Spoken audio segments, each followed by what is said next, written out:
Hey guys, so we are back with another video. मैं हूं संजीव और ये है राघव। और हमारे पास जो वीडियो प्रशांत धवन सर की है और ये वीडियो है Pakistani terrorism hits USA, demand to free Pakistani terrorist Siddiqui. Siddiqui so पहुंच गया पाकिस्तान यूएस में फिर से। पाकिस्तान तो हर जगह पहुंच जाता है, जब भी टेररिज्म की बात आती है पहुंच जाता है। टेररिज्म और पाकिस्तान एक दूसरे के पूरक हैं। आइए तो वीडियो देखेंगे, फिर बात करेंगे आगे की क्या है वीडियो। वीडियो शुरू करने से पहले चैनल को सब्सक्राइब करना ना भूलें, उस वीडियो को लाइक और शेयर जरूर करें। बिल्कुल। चलो, नमस्कार and welcome you to world affairs. मैं हूं प्रशांत धवन। सो रिसेंटली आपने सुना होगा कि टेक्सास में एक आतंकवादी ने कुछ ज्यूज को हॉस्टेज बना दिया था एक सिनेगॉग में, और इसके बाद ऐसे आर्टिकल्स काफी पब्लिश हुए हैं कि टेक्सास सिनेगॉग हॉस्टेज क्राइसिस ने एस्टैब्लिश कर दिया है पाकिस्तान को as a state sponsor of terrorism. Now ये सब क्यों कहा जा रहा है, टेक्सास में क्या हुआ है, बहुत ही सरल लैंग्वेज में मैं आपको समझाऊंगा। पहली बात तो यहाँ पर आप देख पाओगे, ये है यूएसए का मैप और ये है यहाँ पर टेक्सास स्टेट यूएसए की। आबादी के हिसाब से सेकंड लार्जेस्ट स्टेट है यूएस की।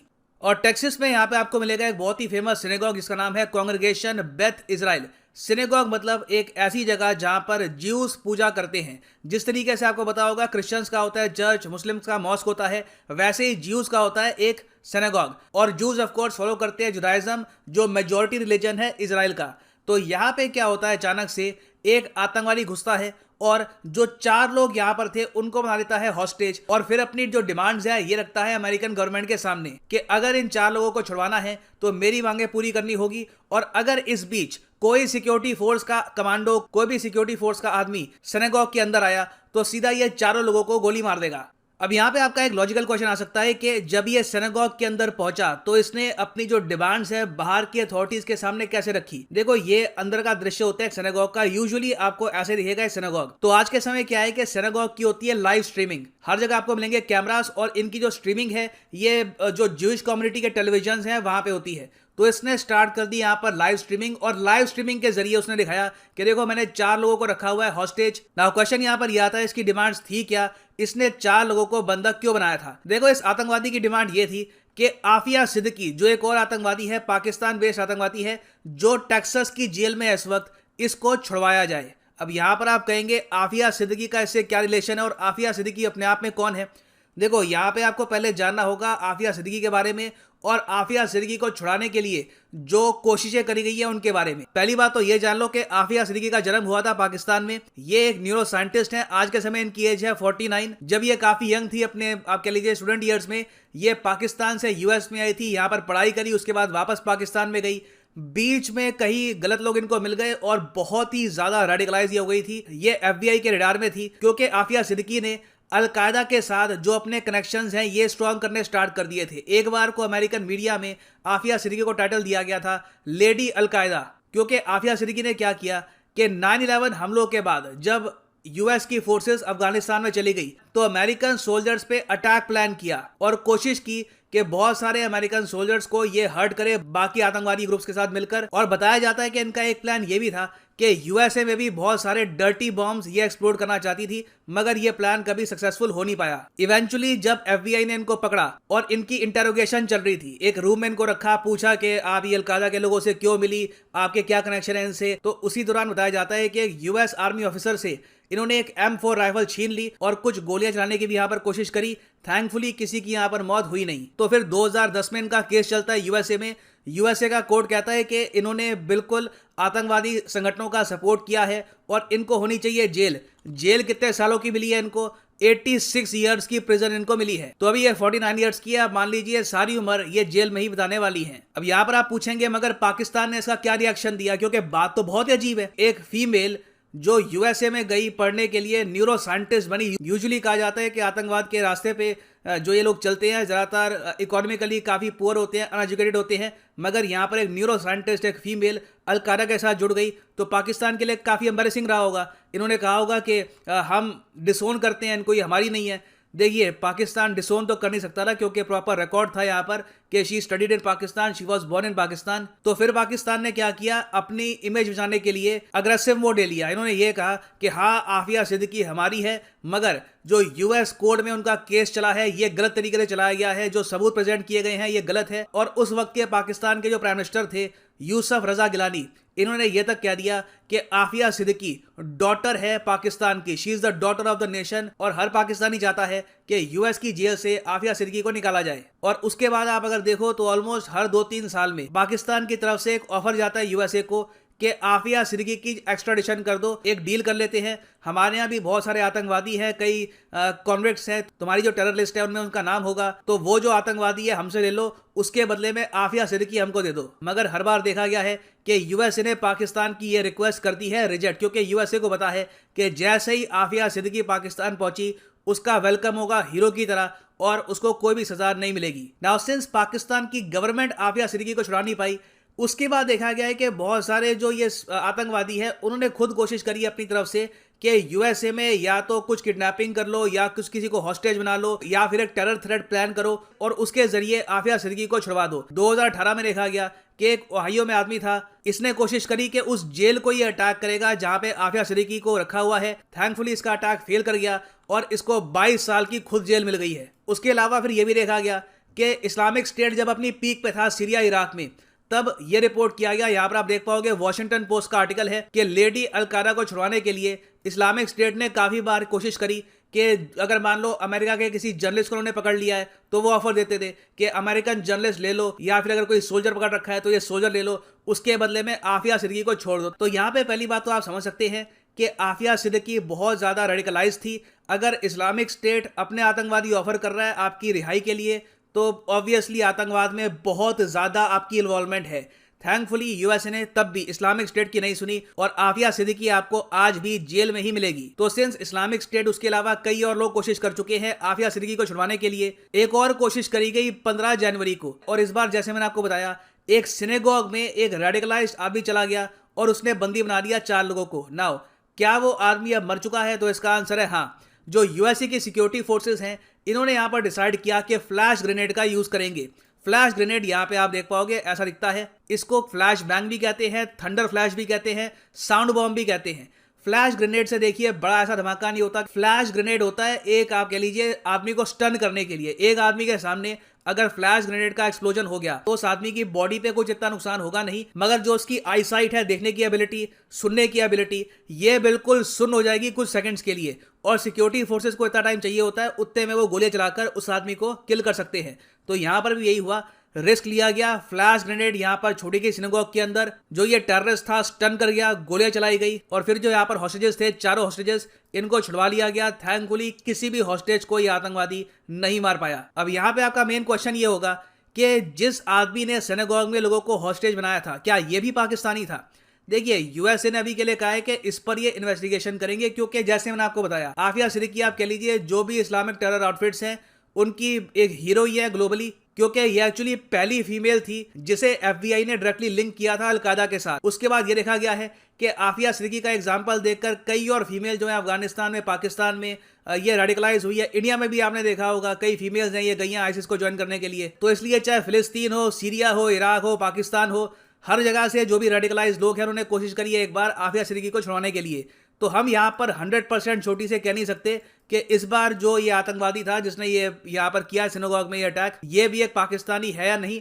इस पर इन्वेस्टिगेशन होगी, उसके बाद यूएस कंफर्म करेगा कि इस आदमी की सिटीजनशिप थी क्या, इस आदमी का ओरिजिन क्या था। क्योंकि ये भी हो सकता है कि ये आदमी पाकिस्तानी पेरेंट्स का हो, पैदा अमेरिका में हुआ हो, बस यहाँ पर रेडिकलाइज हो गया हो। रेडिकलाइजेशन देखिए जैसे हमारे पीएम ने कहा एक बहुत ही बड़ा चैलेंज है आज के समय दुनिया के लिए बिकॉज ऑफ द इंटरनेट। और नीड देखिए आज के समय यही है कि जो भी ये रेडिकलाइजेशन फैलाने वाले जो ग्रुप्स हैं ऑनलाइन, इनके खिलाफ प्रॉपर्ली एक्शन लिया जाए। ना इस पर्टिकुलर केस में जो ये सिनेगॉग में लोगों को बनाया गया था हॉस्टेज, इंटरेस्टिंग बात देखिए कि नफ्ताली बेनेट यहाँ पे डायरेक्टली इन्वॉल्व हो गए, इवन दो सिनेगॉग था कहाँ पर, यूएसए में। यहाँ पर आप देख पाओगे Israeli prime minister Naftali Bennett की ट्वीट है, I am closely monitoring the hostage situation taking place in Beth Israel, Texas. We pray for the safety of the hostages and the rescuers. और अभी तक इजराइल का media आप अगर देखो तो वहां पे ये रिपोर्ट्स आ गई है कि मोसाद अब बहुत ज्यादा एक्टिव हो गया है और ये अब क्लोजली मॉनिटर करेंगे कि किस तरीके से पाकिस्तान बेस्ड जो आतंकवादी संगठन है ये इजराइल और यूएस में भी अटैक कर सकते हैं, ज्यूज को टारगेट कर सकते हैं आतंकवादियों को छुड़वाने के लिए, क्योंकि ये जो एक अटैक हुआ है मोस्ट प्रोबेबली इसको फॉलो भी किया जाएगा, एक ट्रेंड रहता है। तो जो मोसाद की इन्वॉल्वमेंट है यूएस में ये काफी हद तक बढ़ती हुई देखेंगे आप in the coming few years. Now US जब अपनी इन्वेस्टिगेशन खत्म करेगा तब मैं एक अपडेटेड वीडियो इस टॉपिक पर बाद में ले आऊंगा। फाइनली यहाँ पर मैं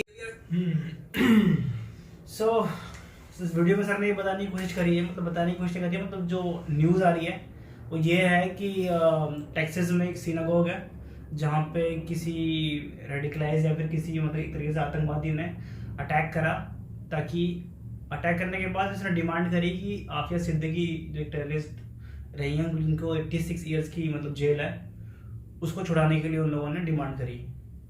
क्या कहना चाहेंगे आप इस पर? भाई जहाँ है टेररिज्म का नाम वहाँ है पाकिस्तान का नाम। मैं तो यही कहना चाहूँगा, पूरी निचोड़ यही है कि पूरी दुनिया में जहाँ हमले हो रहे हैं या कुछ भी हो रहा है वहाँ पे पाकिस्तान इन्वॉल्व है। भारत ऐसे नहीं बोलता, तुम लोग कहते हो ना कि भाई पाकिस्तानी छाती पीटते हो, हाय भारत ने हमारा नाम घसीट दिया, हमें टेररिस्तान बुलाया जाता है, हमें आतंकिस्तान बोलता है भारत, और हम पे ठप्पा लगा दिया। वहाँ की जनता कहती है कि हम पे ठप्पा लगा दिया टेररिज्म का। अबे लगाया नहीं है भाई, हरकत देखो अपनी। नहीं, आज की न्यूज़ है, आज की अभी की। नफ्ताली बेनेट का जो ट्वीट था वो 16 जनवरी का है और आज डेट क्या है? 16। तो फिर आज की ही न्यूज़ और देख लो। और क्या है पूरी कहानी? भाई कहानी ये है कि ये आफिया सिद्दीकी जो थी पाकिस्तान में पली बड़ी है, उसके बाद ये गई यूएस, न्यूरोसाइंटिस्ट बनी। और देखने वाली बात यह है कि इतनी पढ़ी लिखी, इतनी एजुकेटेड होने के बावजूद भी गॉट रेडिकलाइज्ड। कितनी शर्म की बात है यार ये। यार मतलब क्या माहौल है पाकिस्तान में भाई, समझ में नहीं आ रहा हमें। पता नहीं क्यों लोगों को मारना चालू कर देते हैं। न्यूरो साइंटिस्ट हो यार, यू आर हाईली एजुकेटेड, भाई यहाँ से तो करी नहीं है वो एजुकेशन। नहीं, इस सबके पीछे का मतलब, इन सबके पीछे भी, चल मैं रेडिकलाइज कर रहा हूँ, तुम युद्ध चाहते हो, युद्ध भी किसी मकसद होगा ना। मकसद क्या है? वो मकसद को तोड़ना पड़ेगा तुम्हारे। मकसद क्या है? पूरी दुनिया में तुम्हारा इस्लाम को लहरा देना, जहाँ तक ब्रॉड वे में बताऊँ तो यही है ना तुम्हारा। लेकिन तुम जो तरीका ले रहे हो, इस्लाम में ये नहीं कहा गया कि मार के अपना इस्लाम फैलाओ। भाई हिंदुइज्म है, हमारे धर्म में किसी को मार के नहीं बोला गया कि भाई से हिंदू बना, वो नहीं बनना चाह रहा तो गोली रख दे भैया हिंदू बन तू। तो पता बाई बर्थ सब हिंदू है। हिंदू छोड़ो, वो तो एक वो भी धर्म है ना हमारा, सनातनी धर्म कहते हैं एक्चुअली में। तो बाई बर्थ तुम सब भी वही हो, ठीक है। और जहाँ तक बात रही जो तुम इसराइल पे तुमने हमला किया है, इसराइल के सिनेगॉग में, सिनेगॉग वही तो होता है इनके, इनसे यहूदी बोलते हैं उन्हें एक्चुअली में। हाँ, जुडाइज्म एक होता है, यहूदी धर्म है। और इसराइल जो है बाप है तुम्हारा, पाकिस्तान का बाप है इसराइल। इतना सा देश है तुम्हारे सामने, पर औकात नहीं है तुम उससे को छू दो। तुम्हारे इनके पासपोर्ट पे लिखा है इन्होंने कि ना ये पासपोर्ट, पाकिस्तान ने लिखा है कि ये पासपोर्ट पूरी दुनिया में वैलिड है एक्सेप्ट इसराइल, क्योंकि पाकिस्तान जो है ना उसको मान्यता ही नहीं देता देश की। क्यों? कहता है कि फिलिस्तीन देश है, इसराइल ने कब्जा किया। भाई तुम्हारा ना, जो तुम्हारे मानने ना मानने से क्या होगा भाई? इसराइल सब जानते हैं इसराइल की टेक्नोलॉजी क्या है, उनके आर्म फोर्सेस क्या है, मतलब उनके पास मशीनरी कितनी तगड़ी है। तू बता, इतना छोटा देश, इतने कम आबादी का, और उनके एजेंसीज कितनी तगड़ी है भाई। मोसाद का नाम है ISI नंबर 1 ISI मोसाद का नाम सुना है तुमने? पाकिस्तानी मोसाद का नाम सुना है तुमने? पता है क्या है? दुनिया में कहीं भी यहूदियों पे अगर अटैक होगा ना, ढूंढ के मारते हैं वो बंदों को जिसने मारा है, लगा लो तुम, ये लेवल है उनका। तो भाई मैं क्या बोलूं यार, तुम खुद रेडिकलाइज हो, तुम कुछ नहीं कर सकते तुम्हारा। तुम लोग भैया जिहाद करो, 72 रूलों के पास जाओ, परियों के साथ आराम से सोना और पूछना उनसे, परियां भी रखेंगी, होती है क्या? सोनपरी तो सुनी थी, सोनपरी होगी। देखो आई देखो सोनपरी आई वाली हो सकती है सोनपरी हो। तो भाई अपनी परियों से पूछना है कि भैया मैं यहाँ पे 4-5 निर्दोष लोगों को मार के आ गया हूँ, जन्नत तुम्हें देखो, तुम्हारा खुदा अगर पहुंचा दे तुम्हें जन्नत तो। तुम्हें पता है, तुम जैसे लोगों को ना, जैसे काम करते हैं ना, कब्रिस्तान में भी जगह नहीं मिलनी चाहिए, कहीं भी नहीं मिलनी चाहिए। कि अगर धर्म से नहीं जोड़ोगे तो उस बंदे को ना आखिरी जब वो मर जाए उसको ना दफनाओ, और अगर कोई और किसी और धर्म का है, मान लो हिंदू धर्म का अगर कोई होता है, ऐसा तो होगा ही नहीं पर होगा तो उसे जलाओ मत। कोई भी हो, XYZ कोई भी इंसान हो दुनिया में जो गलत काम कर रहा है, फिर धर्म से अगर नहीं जोड़ना है ना, आपको कहते हो ना धर्म से लिंक मत करो तो टेरर का काम है।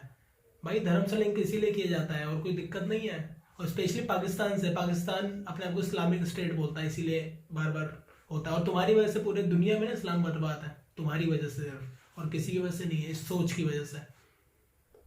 तो भाई अपनी सोच सही करो, रेडिकलाइज होना बंद करो, दुनिया को आगे जाने दो, खुद भी आगे जाओ। तुम बैक गियर में गाड़ी क्यों लेके जा रहे हो अपनी? बैक गियर में जा रहे हैं भाई। अफगानिस्तान में तुम लोगों ने क्या किया? पाकिस्तानी हो, तुम्हारा पूरा हाथ था उस पर। नहीं, मुझे समझ नहीं आ रहा, जब आफिया सिद्दीकी प्रूव्ड हो चुकी है, गिल्टी फाउंड हो चुकी है कि ये आतंकवादी है, तो उसको फ्री कराने का क्या मतलब है? हाँ, सबको पता नहीं चल रहा कि पाकिस्तानी करा रहा है ये। और पाकिस्तान के प्राइम मिनिस्टर का बयान था कि ये डॉटर ऑफ द नेशन है। बताओ, तो टेररिस्ट है, बंदी प्रूव हो चुकी है, गिल्टी मतलब- फाउंड हो चुकी है कोर्ट में। टेररिस्ट को कह रहा है कि डॉटर ऑफ द नेशन है। भाई प्रूव्ड है। हमारी कंट्री में ऐसे कोई होता तो हम तो नहीं मानते उसको अपनी डॉटर। अबे भाई बहुत घटिया इंसान हो तुम लोग, पता है तुम्हें? तुम्हारे में अगर PM का बयान, उससे ऊपर कौन होगा भाई? तो भाई कुछ काम कर लो इस सेक्टर में। मैं क्या बोलूँ तुम्हें और कितना बोलूँ कि तुम्हें समझ में आए, बताओ। और बता, इतनी बढ़िया, इतना पढ़ा लिखा आदमी अगर रेडिकलाइज हो सकता है तो आम आदमी की क्या मतलब औकात होगी वहां पे? आम आदमी की कैसे हो जाते हैं? सिर्फ धर्म के नाम पे तुम लोग दूसरों को मारने को तैयार हो जाते हो यार। सिर्फ धर्म के नाम पे पूरा गेम होता है एक्चुअली में, रिलीजन। क्या मैं जब पैदा हुए थे, तुम लोग पैदा हुए थे जब तुम्हें होश भी नहीं था ना, जब तुम सांस ले रहे थे, बच्चे थे 6-6 महीने के, 7 महीने के, 1 साल के, 2-3 साल बाद तो बच्चा बोलना और चलना शुरू करता है ना। पता था तुम्हें धर्म क्या होता है? धर्म क्या होता है पहले ये बताओ। धर्म क्या होता है उसके बाद पता लगा जी धर्म भी दुनिया में 50 तरीके। अब सब इंसानों का डेवलप किया हुआ है, सब कुछ इंसानों ने जो सोच लिया ना कि ये मेरा धर्म, मैं ऐसे पूजा करूंगा तो ये मेरा धर्म हो गया, और मैं ऐसा पूजा करूंगा तो ये वाला धर्म हो गया। है सब इंसान भाई, समझ में आया? सबका प्रोसेस पैदा होने का एक है, मरने का एक है, जाने का एक है, ठीक है? तो दुनिया को आगे जाने दो, कृपा करो। और हम कर रहे हैं वीडियो का अंत, मिलेंगे नेक्स्ट वीडियो में। जाने से पहले चैनल को लाइक करें, सब्सक्राइब करें और वीडियो को शेयर करें। मिलेंगे नेक्स्ट वीडियो में। Till then take care, bye.